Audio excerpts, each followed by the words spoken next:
Obrigado, senador Confúcio Moura. Cumprimentar os demais senadores e deputados aqui presentes, meu colega Renê, da Secretaria de Fazenda do Paraná. Não sei se o ministro Meirelles e a Cris do Goiás já estão na sala, mas agradecer a oportunidade dada ao Concefaz e a alguns dos seus membros para tratar desse tema que é o mais importante no momento, que são esses efeitos, pelo menos para nós do Concefaz, que são os efeitos fiscais derivados da crise sanitária. Então, pelo que eu entendi, a gente vai fazer alguma apresentação, senador, e no final teria o tempo para as perguntas, né?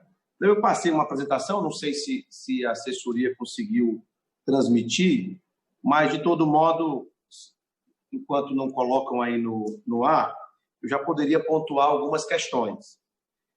Primeiro, senador Confúcio, presidente da comissão, a gente queria colocar que o Concefaz, desde o mês de março, se antecipou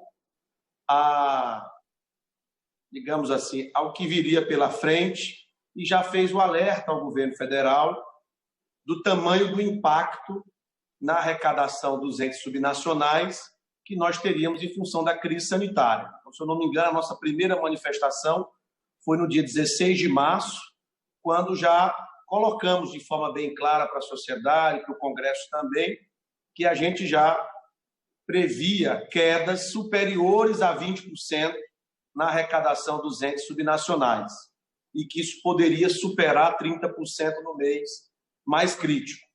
Pois bem, os números consolidados do segundo trimestre estão pegando aí abril, maio e junho, que refletem a arrecadação dos respectivos meses anteriores, portanto, de março, abril e maio, tem uma perda real média para os 27 estados de 18% da sua arrecadação. Então, quase que a gente acertou na mosca naquela previsão.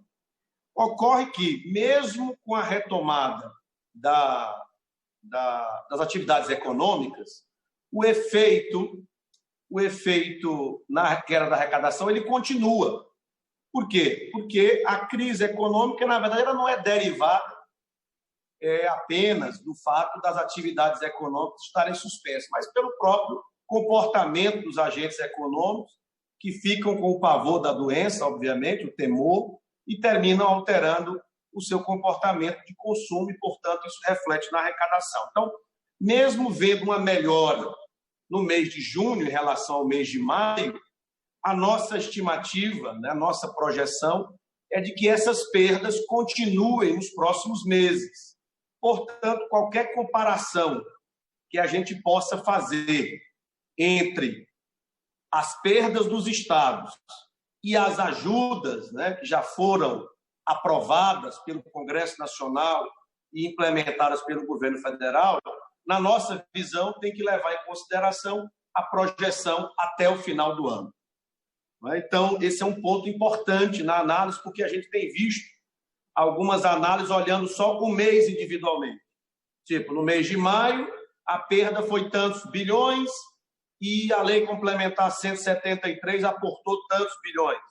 E aí poderia sugerir, em algum momento, que há uma compensação efetiva e total. E a nossa tese é de que a compensação, até o momento, ela se revelará, ou já se revela para alguns estados, insuficiente. É claro, senador Confúcio, que há uma grande heterogeneidade nessa situação. Então, você tem estados que conseguiram ter, inclusive, crescimento real da sua receita. Pouquíssimos estados, 2 ou 3, conseguiram ter crescimento real. Mas a grande maioria teve perdas superiores a 20% na sua arrecadação. É um dado que a gente queria registrar nesse momento. Segundo, muito se fala na recomposição da perda nominal, ou seja, recompor o mesmo valor de 2019. Mas é importante ressaltar que a gente trabalhava com um orçamento para o ano de 2020 que previa um crescimento é real, como demonstram os números dos primeiros meses, e, portanto, a gente tem que fazer a conta sempre prevendo o que frustrou do orçamento, porque o orçamento dos estados e dos municípios é muito engessado com despesas obrigatórias, em que você não consegue, obviamente, mesmo que haja um esforço de contingenciamento de tudo aquilo que é discricionário, ter realmente uma grande redução de despesas, porque a maioria dessas despesas, alguns estados chegando a 100% do seu orçamento, são de natureza obrigatória. Então, esse é um ponto importante. Não analisar apenas a perda com base na perda nominal, e sim na perda real. Então, acho que estão compartilhando a apresentação, só que não chegou ainda. Eu vou continuando aqui a minha análise. O segundo ponto, senadores e deputados, excelentíssimos senhores deputados e senadores, que é muito importante, é não colocar nessa contabilidade as receitas ou os auxílios específicos para o setor de saúde, porque no setor de saúde, todos os estados e todos os municípios tiveram aumento de investimentos, de despesa, muito maiores do que o auxílio recebido. A gente não tem ainda o levantamento dessa projeção do gasto em saúde, mas é importante colocar que esse auxílio para a saúde, seja via orçamento direto, seja via a Lei Complementar 173, eles certamente não superam, né, não compensam esse aumento, né, de despesas que nós tivemos na área da saúde. Então, é um outro ponto importante na hora da gente fazer essa análise comparativa. Terceiro ponto importante, antes de partir aqui para o slide que eu já queria deixar registrado. Foi colocado como se tivesse acontecido a suspensão total de todas as dívidas. Esse ponto precisa ser esclarecido, que apenas as dívidas com Caixa e BNDES e algumas do Banco do Brasil foram, de fato, suspensas, ou melhor, postergadas. E com relação aos bancos internacionais, que estavam naquela contabilidade dos 120 bilhões, não se consumaram por causa do veto feito ao parágrafo 6 do artigo 4 da Lei Complementar 173. Então, é outro ponto muito relevante de ser abordado. Então, além de ser uma postergação, outro ponto, vários estados já estavam com suas dívidas postergadas em função do regime de recuperação fiscal ou em função de decisões judiciais antigas, antes da pandemia. Então, também, a nosso ver, não é prudente fazer a análise incluindo toda essa suspensão da dívida. Então, tendo esses pontos preliminares colocados dos senadores, a gente pode partir aqui para a apresentação, só para ficar claro, né, por estado, comparando segundo trimestre de 2019 com o segundo trimestre de 2020.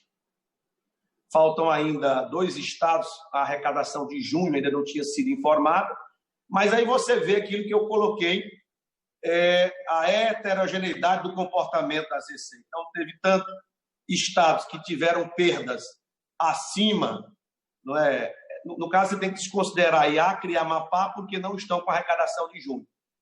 Mas você tem estados que tiveram perdas acima de 20%. Pode passar o segundo slide, por favor? Pronto. Então, você tem estados que tiveram, no consolidado do trimestre, como o estado do Ceará, teve perda de 28%, como teve estado, se você voltar aí para o slide anterior, com o exemplo do anterior, por favor. Do Mato Grosso, que é o estado que mesmo, obviamente tem a ver com a sua base da economia de ser de exportação de produtos primários, teve um crescimento de 4%. Somente o estado do Mato Grosso teve um crescimento real, todos os demais um decrescimento. Então, você vê que há um comportamento bem diferente, atingindo mais os estados do Nordeste e do Sudeste, né? Pode passar o outro slide, que fica mais claro isso. O terceiro, por favor.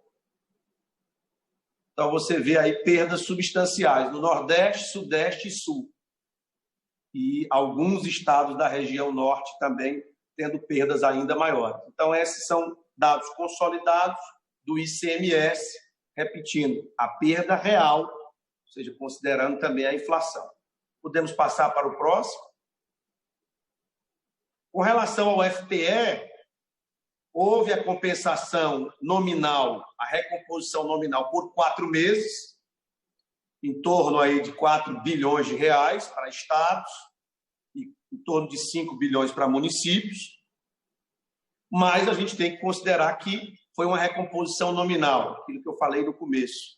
Há uma perda real que há de ser considerada e, principalmente, nós temos aí mais 6 meses no ano que não há previsão da recomposição, a não ser que a medida provisória 938, que está sendo relatada na Câmara dos Deputados pelo deputado Hildo, é um apelo que o Concefaz fez, seja prorrogado esse auxílio até o final do ano. Porque as perdas no imposto de renda estão sendo, em alguns casos, até mais significativas do que as perdas do ICMS, que é a principal base, né, do FPE-FPM, tanto o imposto de renda quanto o IPI. Então, as perdas devem se prolongar para os próximos anos, para os próximos meses, e não há previsão mais de recomposição. Então, aproveito a oportunidade já para fazer esse apelo. Próximo slide, por favor. Bom, isso aí para demonstrar que o momento mais crítico, de fato, foi o mês de maio, refletindo a arrecadação gerada em abril, e em junho há uma tendência de recuperação. A gente atribui muito essa recuperação, sem sombra de dúvidas, ao auxílio emergencial. Por isso que, como esse auxílio só vai até o próximo mês, se não me engano, já vai ser o 5º mês em agosto, abril, maio, junho, julho, agosto, esse efeito deve sumir na arrecadação, por isso que nós entendemos que essa perda nominal e real irá se prolongar até o final do ano, mesmo não sendo perdas da ordem de 20%, 24%, como chegou aí em maio, mas devem continuar nesse patamar aí de 5% a 10% de queda. Repito, não é nada homogêneo, é altamente heterogêneo, os números anteriores demonstram isso. Mas, de fato, há um efeito positivo, não é, em muitos estados do auxílio emergencial e, claro, aos poucos, a retomada da normalidade da economia, que enquanto não se tiver realmente uma solução definitiva, uma vacina, uma cura, como eu disse no começo, o comportamento dos agentes econômicos continuará alterado e continuará refletindo no consumo, na produção e, portanto, na arrecadação. Mais um slide, por favor.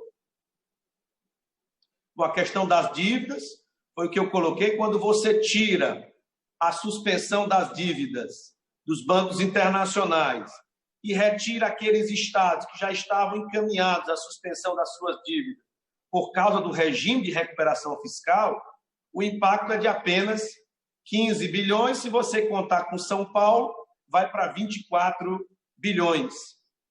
São Paulo entrou com ação judicial ainda no mês de março e conseguiu também. Então, além de ser uma postergação, ou seja, não é uma injeção de recursos, essa conta vai ser paga, né? Ela foi só uma ajuda para o fluxo de caixa, que é importantíssimo, mas ela não chega naquele patamar que foi ventilado, de 60 bilhões. Você tem que tirar esses elementos para poder fazer a comparação mais justa na nossa visão. E, portanto, fazemos mais um apelo aos senadores e deputados em 2 sentidos.